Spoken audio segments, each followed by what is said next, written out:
Hey guys, Steve Backman here with Buy with Backman. Hey, thanks for taking time to watch the video. So I have an 87 Suzuki Samurai that's propane powered. I purchased the Zuks Offroad Turbo kit, and this video is going to document the install. It looks to be pretty straightforward.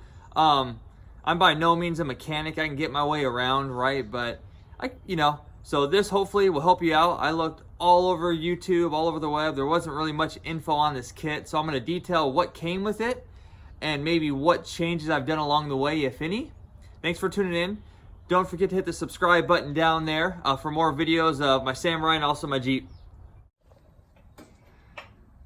Okay, day two. So here's what we're gonna do. We're gonna end up putting a spacer on here, get this up about 1 inch, 3 inch on the back side. It's the easiest thing that we can come up with. So this will be the last thing that we mess with. Got my buddy Jason over here.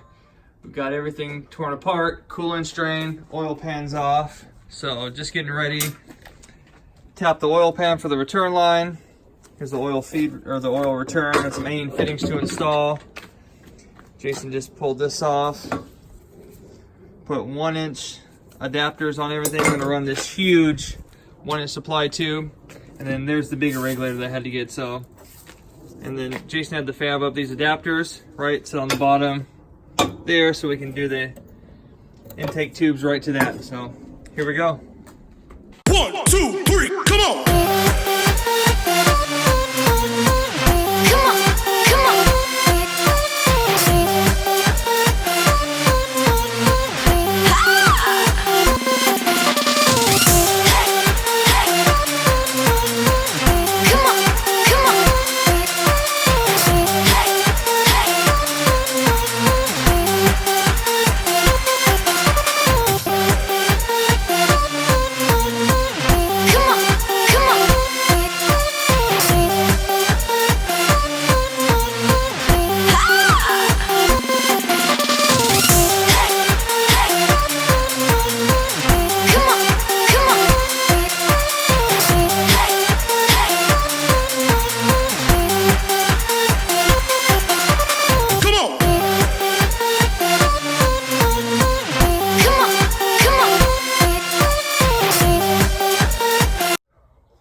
Okay, so next piece we're gonna reinstall the throttle.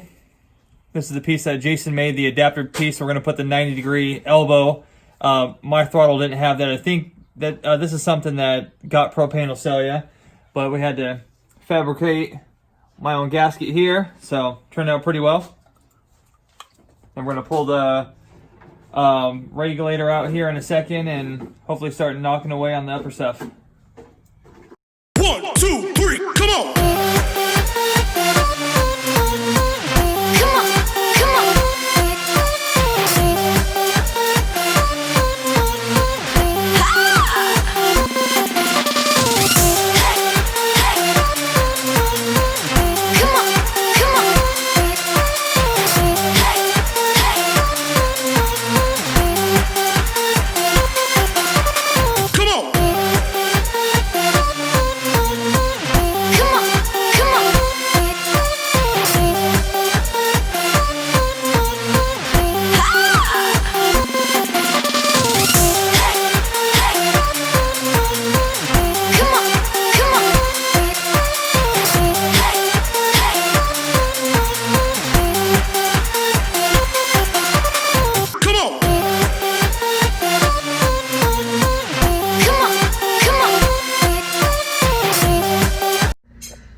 Alright, time to talk about the oil feed and return line. So, oil return line, of course, right, you got to put together. Comes with the A&N fittings. There's a 45.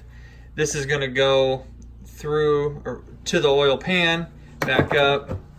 This fitting is going to mount on the bottom of the turbo. There's this piece right here that adapts to the end of that A&N fitting. Screws inside of here, and that mounts on right there on the bottom of the turbo. Now, this is your oil feed line. So this end is going to tap into the block where the oil pressure sending unit is. Oil pressure sending unit is going to tap right into there. This piece into the end, and then it's the only one that can go in, but right here on the very top of the turbo, that's going to thread in there. So let's get to work on this. Okay, so here's the oil pressure sending unit right there. That's a 15/16 to take it out of there. So here's what we're gonna do. We're gonna put this Loctite thread sealant on all the fittings in here. This will thread into the block. We're gonna replace the sensor right here, and that'll go into the piece that we talked about.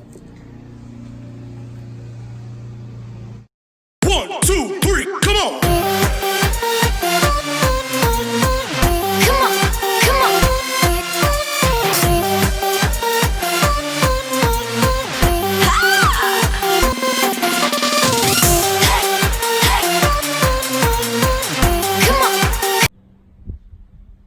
Okay, we got a lot accomplished today. Almost there, but still got a few things left. The pan, the return is tapped, welded in. Jason painted it. Got the regulator mocked up. All the coolant lines are in. Got to hook up power. Let's see, what else do we got to do? Waiting, I need to lengthen the propane line from here. So, getting an adapter. Got a kit out here. Got the line ran, 1-inch supply line. That's gonna come over here to the mixer, right? This should sit right about there. And then this is gonna mount directly to the propane, to the turbo, just like that. Got the oil feed, as you can see there. That's all in, ready to go.